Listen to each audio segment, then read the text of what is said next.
Olá a todos, bem-vindo. O mar é a estrada mais grátis da humanidade. E os navios são os meios náuticos que utilizam este mar para o transporte de cargas e pessoas, porque oferecem menos custos e grande volume de transporte. Com os navios é possível fazer transporte de grandes quantidades de cargas a um custo mais reduzido, literalmente, em comparação com os aviões. Um avião de grande porte poderá transportar, em média, 100 toneladas, enquanto um simples porta-container pode transportar mais de 200 toneladas. Quer dizer que é eficaz utilizar os navios para o transporte de mercadorias e pessoas. No entanto, a utilização desses meios requer alguns conhecimentos importantíssimos. Primeiro, é que os navios apresentam um ciclo de vida limitado, ou seja, passado 25 a 30 anos, o navio entra em um estado de fim da linha, um estado em que as manutenções são elevadíssimas, o casco, a estrutura do navio apresenta fadiga estrutural e muitos dos materiais começam a apresentar obsolência. É ali em que o dono do material, dono do navio, os gestores do navio, os armadores, irão decidir se querem continuar fazendo manutenções elevadíssimas ou então usarem o método de abate, que é o assunto que trago hoje aqui. Existem dois métodos importantíssimos de abate. Quando o navio atinge o fim da linha, quando as manutenções são extremamente altas, quando não temos capacidade de conseguir manter esse meio ainda em utilização, utilizamos um desses meios de abate. O primeiro meio de abate de navios é utilizando o desmantelamento ou a reciclagem regulada ou controlada.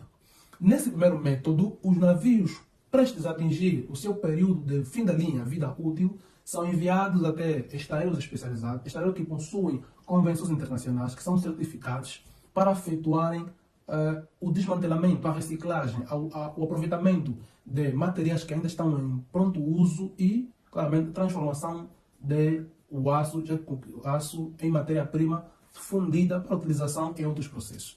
Como conhecemos, o navio é constituído a 95% de aço. Quer dizer, quando atinge o fim da linha, esses aços podem ser fundidos e para utilização como matéria-prima em outro tipo de metalurgia. E os materiais ainda em utilização poderão ser reutilizados como materiais sobressalentes para outros navios. E existem 3 grandes países que efetuam o desmantelamento e a reciclagem e possuem estaleiros até certificados a um preço de mão de obra barata, que é o caso da Índia, Bangladesh e Paquistão. São estados que muitos dos países levam as suas frotas, os seus navios para serem desmantelados e terminar aí o ciclo de vida útil desse meio. A parte deste meio, reconhecido pela Organização Mundial, também existe o segundo método, que é o método do abandono. O que muito se vê nas nossas aulas marítimas, aqui em Angola mesmo, é possível observar em certos lugares do nosso mar navios abandonados, perigando assim a vida dos utentes do mar. No Panguila Bengo existe um lugar conhecido como cemitério dos navios, uma atmosfera em que os navios que já não estão em utilização estão no mar, perigando assim a vida marinha, e indo contra todos os procedimentos possíveis, contra a regra de utilização dos mares, da MAPOL, que rege a poluição marítima, e também, claramente, com as SOLAS, que rege a salvaguarda da vida no mar.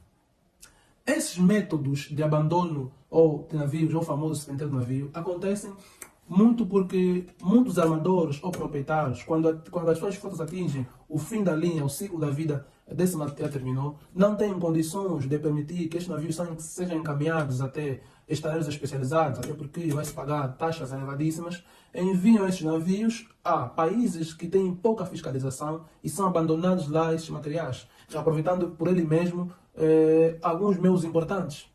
E existem ainda armadores que em países onde tem pouca fiscalização efetuam o desmantelamento não regulado, o que não se controla a questão das cargas perigosas. A Convenção de Hong Kong é uma convenção que regula a reciclagem segura e adequada, segundo o ambiente, do desmantelamento de navios.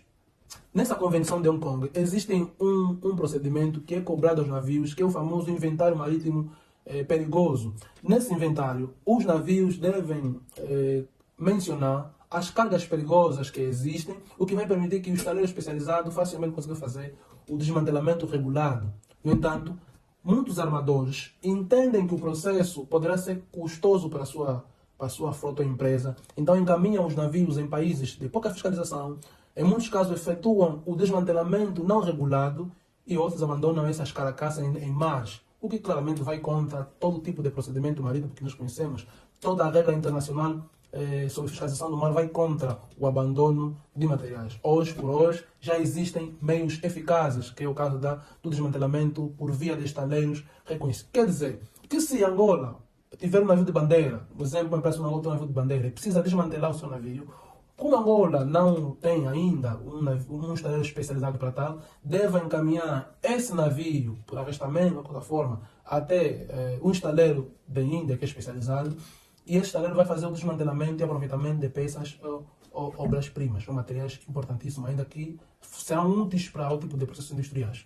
Então, tudo aquilo que temos visto em nossos mares, navios abandonados, é literalmente um problema marinho, O cemitério de navios não deve ser recomendada nem praticada. O Estado angolano deve fiscalizar esses procedimentos para que nós poderemos utilizar de maneira correta o nosso mar. Estamos juntos, espero que seja claro sobre esse aspecto. Se encontrarem dúvidas, podem escrever aqui e vai em passa aí um vídeo que mostra como esses meios navais, no fim da linha, têm sido mal utilizados.